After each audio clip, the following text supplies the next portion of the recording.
Basic part first के सभी विद्यार्थियों का स्वागत है। प्रीवियस वीडियो में हमने स्टील के बारे में प्राइमरी इंट्रोडक्शन और प्रोटेक्ट स्टील के दो टाइप पढ़े हैं और आज हम उसको कंटिन्यू करेंगे। स्टील जिसमें हम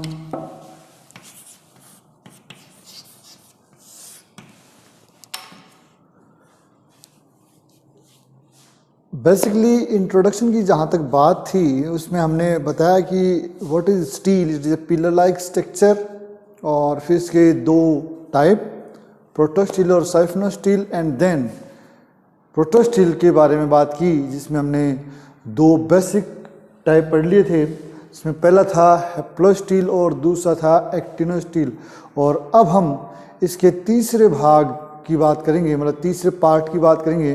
तो आप ये ध्यान रखें कि हम इसको हम पार्ट 2 या लेक्चर 2 बोलेंगे और ये है प्रोटो स्टील का second part, proto steel.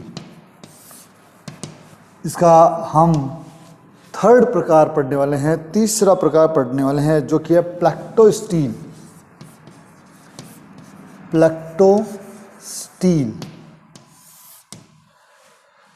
प्लेक्टो steel में वर्ड जो प्लेक्टो है उसका मतलब है पट्टिल या पट्टी, तो इसको बोलेंगे पट्टिल रम्ब। जो स्टील पट्टी की भांति हो उसे हम प्लेक्टो स्टील कहेंगे। डायग्रामेटिकली इसकी कंडीशन क्या है आप देखिए। यहाँ पर जो फ्लोएम है उसके बीच में जाइलम पट्टी के रूप में बिखरा हुआ होता है। इस प्रकार से प्लेट्स लाइक स्ट्रक्चर आप बोल सकते हो, प्लेट्स के समान बिखरा हुआ है इस प्रकार से और बीच में ये फ्लेम है ही। चूंकि ये प्लेट लाइक है इसीलिए इसको प्लेक्टो स्टील कहा गया है, पट्टिल रम्ब कहा गया है। चारों ओर पेरिसाइकिल की एक बाउंड्री है, पेरिसाइकिल पाई जाती है और उसके बाद में एपिडर्मिस इस प्रकार से। और एज यूजुअल मैंने पहले बता रखा है आपको, आप यहाँ पर एक लीफ ट्रेस बनाएंगे। लीफ ट्रेस के बारे में थोड़ी बहुत बात हमने इसके पहले वीडियो में कर रखी है और डिटेल से हम इसको एक अलग टॉपिक से समझेंगे। तो ये है प्लेक्टो स्टील। इसमें ये हो गया जाइलम, ये हो गया फ्लेम, ये हो गया लीफ ट्रेस, ये हो गई पेरिसाइकिल। बाकी हमको लिखने की कोई खास जरूरत नहीं होती। अगर लिखना ही चाहें तो आप लिख सकते हैं कि ये कॉर्टेक्स है और ये एपिडर्मिस है। ये आप एक्स्ट्रा एडिशनल शो कर सकते हैं। तो plectostele is a plate like structure जो कि बेसिकली लाइकोपोडियम क्लेवेटम में पाई जाती है। ये आपको मिलेगी क्लेवेटम स्पीसीज में, लाइकोपोडियम क्लेवेटम। मैंने आपको पहले भी कह रखा है, कल भी बात की थी अपन ने और आज फिर कह रहा हूँ कि आपको एग्जाम्पल अच्छे से याद होने चाहिए। एक और उदाहरण है लाइकोपोडियम वोल्यूवाइन, ये भी आप देख सकते हैं। लाइकोपोडियम के दो बेसिक उदाहरण हैं, बस इतना सही है, ज़्यादा लंबा चौड़ा नहीं है। तो आप थ्योरेटिकली लिख सकते हैं कि यहाँ पर जाइलम जो है वो वेस्ट फ्लोएम के बीच में प्लेट लाइक स्ट्रक्चर के रूप में बिखरा हुआ होता है और उदाहरण आप दे सकते हैं। It is A third type, तीसरा प्रकार है। और अब हम बात करते हैं इसके फाइनल टाइप की, चौथा प्रकार। चौथे प्रकार में हम जाएंगे तो जो फोर्थ टाइप है इसका वो है मिक्स्ड टाइप।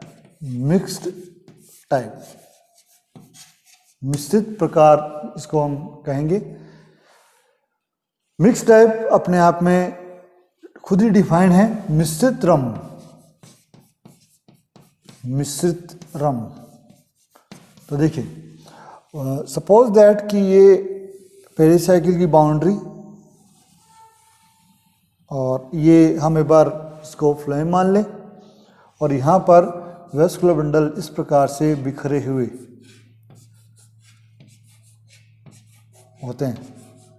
आपको यहाँ पर ये ऐसे देखने को मिलेंगे।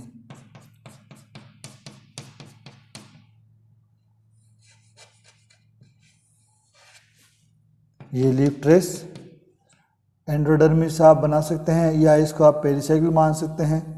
एंडोडर्मिस एक्चुअल में कॉर्टेक्स का आंतरिक लेयर है, तो आप जिसको भी माने उसको आप डिनोट ज़रूर करें, जिसे हमने पिछले डायग्राम में किया था। तो यहाँ पर ये जाइलम है, ये फ्लोएम है, जो कि डॉटेड फॉर्म में मैं आपको दर्शा रहा हूँ। अब ये लीफ ट्रेस हो गया। अब देखो, उस डायग्राम में मैंने एंडोडर्मिस नहीं लिखा, आप पे डिपेंड करता है कि आप डायग्राम को कैसे रिप्रेजेंट करते हैं। तो इसको आप अगर पेरिसाइकिल लिखते हैं, पेरिसाइकिल, तो आप इसको एंडोडर्मिस लिख सकते हैं। हालांकि एंडोडर्मिस लिखने की कोई अनिवार्यता नहीं है, आप इसको कॉमनली पेरिसाइकिल लिख सकते हैं, क्योंकि ये अंडरस्टूड है कि अगर ये कॉर्टेक्स है तो इसकी इनर लेयर क्या कहलाएगी, एंडोडर्मिस कहलाएगी। एपिडर्मिस हम जानते ही हैं, ये एपिडर्मिस है। तो डायग्रामेटिक बिल्कुल सिस्टमेटिक होना चाहिए, आपको डायग्राम समझ में आना चाहिए। तो यहाँ पर आप थियोरेटिकली ये देख सकते हैं कि जो स्टील है, मिक्स्ड प्रोटो स्टील है, उसके अंदर जाइलम फ्लोएम में बिखरा हुआ है, आपके सामने आपको दिख रहा है। बेसिकली लाइकोपोडियम सरनुवम के अंदर ये बहुत ही कॉमनली पाया जाता है, इम्पोर्टेंट है। ये प्रोटोस्टील का लास्ट टाइप है। इट मीन्स हम ये कह सकते हैं कि इसके बाद में इवोल्यूशन और चरम पे आया होगा और बड़ा होगा, और उसके बाद में जिम्नोस्पर्म की उत्पत्ति होगी। तो जो मिश्रित रंभ है, एक की पॉइंट साबित हुआ इवोल्यूशन में। और एक स्पीसीज का नाम लेना चाहूँगा, आप उसको याद भी कर लीजिए, एग्जाम में काफ़ी बार पूछी जाती है, स्टार लगा के लिख रहा हूँ मैं, वो है Osmunda रिगेलिस। Osmunda रिगेलिस is the most important example of protostele. देखो यहाँ पर ये बात हमें ध्यान रखनी है कि ये प्रोटोस्टील का एग्जाम्पल है। तो क्वेश्चन ये अराइज होता है, तो फिर नई बात क्या है इसमें?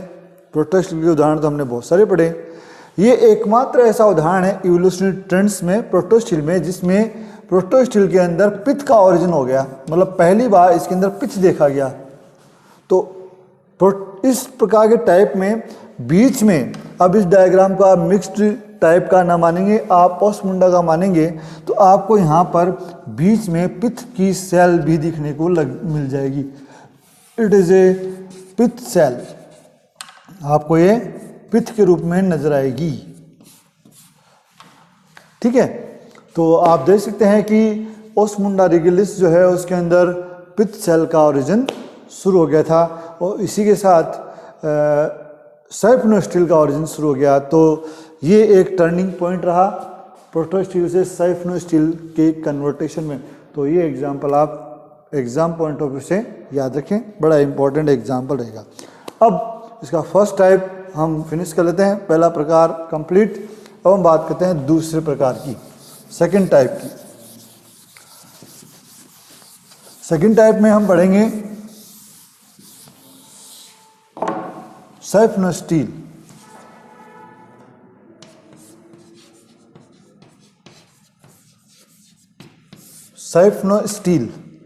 साइफिनोस्टील जो है उसको हम नालरम बेसिकली कहते हैं,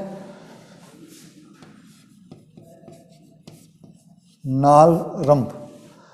आप देखेंगे कि नालरम का मतलब क्या होता है। नाल बेसिकली, जैसे सपोज दैट ये पित्त का भाग और फिर फ्लोएम, जाइलम, ये अगर कंडीशन है तो बीच का भाग पित्त का होगा।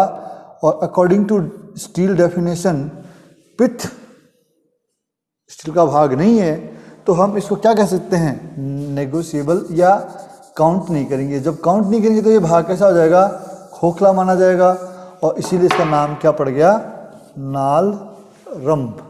ये आपको यहाँ पर इम्पोर्टेंट फीचर के रूप में देखना होगा। इसको हम डिटेल से और पढ़ते हैं, आगे देखते हैं कि ये किस प्रकार का है।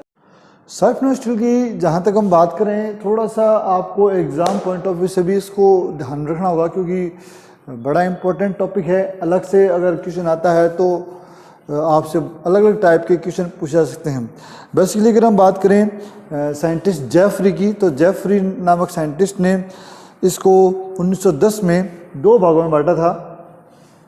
तो उन दोनों टाइप को हम पढ़ते हैं और बेसिस क्या है वो भी हम बात करते हैं। तो पहला है क्लेडोसाइफोनिक। क्लेडोसाइफोनिक,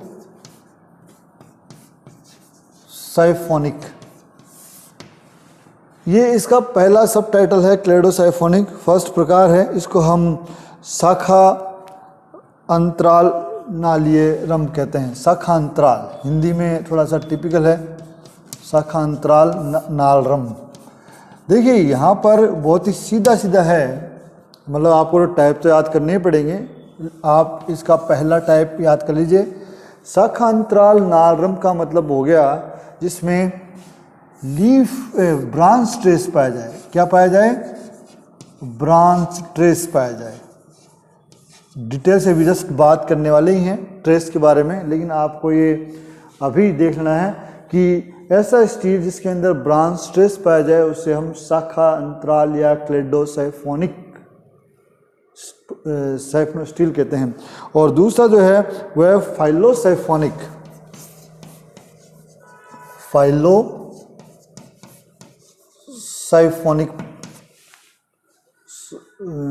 साइफिनो स्टील, यह है पर्ण अंतराल नालीय रम।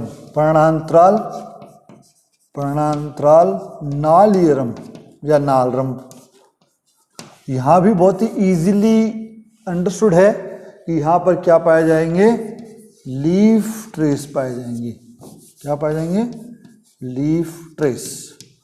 तो इन दोनों की जो बेसिक डेफिनेशन है वो बेसिकली ओरिजिन या एक है कि उत्पत्ति जो है इसकी वो स्टील के ट्रेस के बेसिस पे है। तो बेसिकली इट इज़ 2 टाइप। पहला है क्लेडोसाइफोनिक जहाँ पर लीफ ट्रेस एब्सेंट है और ब्रांच ट्रेस प्रेजेंट है, एंड सेकंड इज फाइलोसाइनिक जहाँ पर ब्रांच ट्रेस एब्सेंट है, लीफ ट्रेस प्रेजेंट है। तो ये 2 सब टाइटल हो गए। टेरिडोफाइटा की जो फिलिकैलीज जो समूह हैं और लगभग सभी जो जिम्नोस्पर्म हैं या सभी जो एंजियोस्पर्म हैं उनमें ये दोनों ही प्रकार के रंग आपको बहुत ज़्यादा देखने को मिलते हैं। ऑस्मुंडा रेगिलिस अगर हम वंश की बात करते हैं, इनके अंदर हम देखें तो नाल रम की जब उत्पत्ति हुई थी तो पित्त की वजह से हुई, जो पहली बार इनके अंदर पित्त देखने को मिला। यहाँ पर एक बात मैं क्लियर कर दूँ कि टेरिडोफाइटा समूह जो है, मिटा देता हूँ मैं एक बार आपको, ये मैंने बता दिया एग्ज़ाम में 1.5 नंबर का एक क्वेश्चन आता है द टाइप ऑफ साइफिनो स्टील, वो मैंने कर दिया। अब आगे बताता हूँ। टेरिडोफाइटा की जो हायर स्पीसीज कह दें या फिर आप जिम्नोस्पर्म एंजियोस्पर्म कह दें, वहाँ पर सेंट्रल जो कंडीशन होती है वो होती है जाइलम की। जाइलम हमेशा कहाँ पाया जाता है? सेंटर में पाया जाता है। तो ये जाइलम हो गया और उसके चारों ओर क्या होता है? फ्लोएम होता है। एक्चुअल में ये जो कंडीशन डायग्रामेटिकली शो हो रही है वो तो प्रोटो स्टील के है, लेकिन साइफिनो स्टील में क्या हो जाएगा? बीच का भाग जो है उसमें पित्त बन जाएगा। यहाँ पर आप देखो कि फ्लेम जो है वो आउटर है।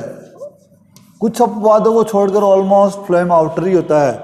तो जो अपवाद है उसके बारे में हम अलग से बात करेंगे। इस स्थिति को हम बही फ्लेमी कंडीशन कहेंगे। बही फ्लेमी। तो ये बही फ्लेमी नलिकारम या नालरम है। अब सब टाइटल में कई बार ऐसा भी होता है कि जैसे सपोज दैट ये पित्त का भाग, इसको काउंट नहीं करना है, उसके बाद में फ्लेम, उसके बाद में जाइलम, उसके बाद में फिर फ्लेम। तो यहाँ पर आप देखिए कि जो फ्लेम है वो इन एंड आउट दोनों साइड में है, इसीलिए इसका नाम हो गया उभय फ्लेमी। उभय फ्लेमी नालरम। मतलब बहुत ही आसानी से हम इन दोनों को जस्टिफाई कर सकते हैं, क्योंकि टाइप जो आपसे पूछा जाएगा वो ये पूछा जाएगा कि इसमें और कितनी कैटेगरियां हैं। तो 2 कैटेगरियां आपके सामने आ रही है, बही फ्लेमी और उभय फ्लेमी। बही फ्लेमी due to presence of phloem in outer side and amphiphloic या एम्पलीफ्लाई कंडीशन जो है वो phloem present both side of xylem, ये आप दोनों डायग्रामेटिकली देख सकते हैं। और ये एक हायर एडवांस करेक्टर है जो कि हमें हायर टेरिडोफाइट, बेसिकली टेरिडोफाइट तो आप अवॉइड ही कर दें, जिम्नोस्पर्म और एंजियोस्पर्म में हमें देखने को मिलता है। कई बार ऐसा भी होता है, मतलब डायग्रामेटिकली जब आप इसको बना रहे हैं तो आप थोड़ी सी सावधानी रखें, जो सब टाइटल है उसके अकॉर्डिंग। तो देखिए बाइफ्लेमी का डायग्राम समझते हैं हम, क्योंकि अभी समझना बड़ा इजी लग रहा है कि नहीं बाहर फ्लेम है और अंदर जाइलम है, बस हो गया। देखो जब भी आप बनाओ तो सबसे पहले आपको पिथ बनाना है। पिथ शो करने का भाग नहीं है, बीच का पार्ट अपने सोच के अनुसार अपने आप ही खोखला होगा। उसके बाद में पिथ जो है उसको चारों ओर से जाइलम ने घेर रखा है। आप एक्स लिख सकते हैं या फिर आप इन लाइनों का सहारा ले सकते हैं। और उसके बाद में आप फ्लेम बनाएंगे। फ्लेम को वैसे डॉट से रिप्रेजेंट करने का तरीका है, आप उसको डॉटेड स्ट्रक्चर में रिप्रेजेंट कर सकते हैं। और उसके बाद में आपको इसके चारों ओर सबसे पहले पेरिसाइकिल बनानी चाहिए। तो पेरिसाइकिल कई बार तो हम इसी को मान लेते हैं, मान ही लेते हैं, और फिर अगर इसको पेरिसाइकिल माना है तो अपने को एक और बाउंड्री बनानी पड़ेगी, और वो बाउंड्री होगी हमारी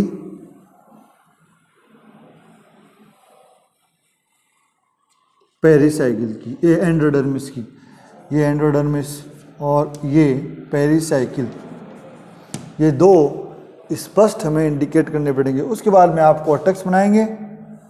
ये हमने कॉर्टेक्स बना दिया,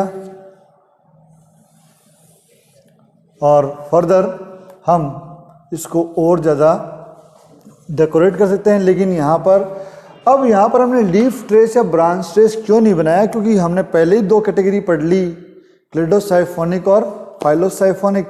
अगर आप एक कैटेगरी की बात करते हैं तो दूसरा आपको मिस करना पड़ेगा, इसीलिए हम यहाँ पर लीफ ट्रेस अभी नहीं बना रहे हैं। उसको हम समझेंगे अलग से कि क्या है। और एम्पीफ्लाइक कंडीशन की हम बात करें तो कैसे बनेगा। एम्पीफ्लाइक में देखो आप सबसे पहले पिथ बनाना ही है, देयर इज़ नो इश्यू, वो बनेगा ही बनेगा, लेकिन उसको शो नहीं करना है। उसके बाद में आपको फ्लेम बनाना है, इनर फ्लेम, लेकिन inner flame surrounded by endodermis. तो आप इसको एंडोडर्मिस मान लें, और एंडोडर्मिस के इंटरनल भाग में क्या हो जाएगी, पेरिसाइकिल। तो ये एंडोडर्मिस और ये पेरिसाइकिल, तो ये फ्लेम, बीच में क्या आ जाएगा, जाइलम, ये हो गया जाइलम। और फिर क्या आ जाएगा, फ्लेम, फिर से फ्लेम, और फिर अगर ये पेरिसाइकिल तो फिर आपको एंडोडर्मिस बनानी पड़ेगी। It means endodermis and pericycle outer और इनर दोनों फॉर्मेट में अवेलेबल रहेगी। ये आउटर पेरिसाइकिल, ये आउटर एंडोडर्मिस, ये आउटर इनर एंडोडर्मिस, और ये इनर पेरिसाइकिल, ये फिर फ्लेम हो गया। इसको हम लाइन डायग्राम से रिप्रेजेंट कर सकते हैं, और ये इस प्रकार से दोनों ओर। तो यहाँ हमें उसके बाद में आपको एपिडर्मिस बनानी है, कॉर्टिकल पार्सन है। तो यहाँ पर डायग्राम्स की अपनी इम्पोर्टेंस है। अगर आप जब भी टाइटल बना रहे हैं, जब भी आप क्वेश्चन का आंसर दे रहे हैं, तो डायग्राम बहुत ही क्लियरली मेंशन करें कि ये एम्पीफ्लोइक का डायग्राम है, पहले वाला एक्टोफ्लोइक का डायग्राम है। साइफनस स्टील में बेसिकली हमारे पास दो ही कैटेगरी है, सब कैटेगरी के अलावा। यहीं से इवोल्यूशन हुआ ट्रेस और लीफ का। तो ये लीफ और ट्रेस कैसे बने, इसके लिए हमें दो थ्योरियां देखनी पड़ेगी। लेकिन फिलहाल हम इसको यहीं तक एक्सपोज करते हैं। अगले वीडियो में हम लीफ ट्रेस और लीफ गैप के बारे में जानने का प्रयास करेंगे। धन्यवाद, थैंक यू सो मच।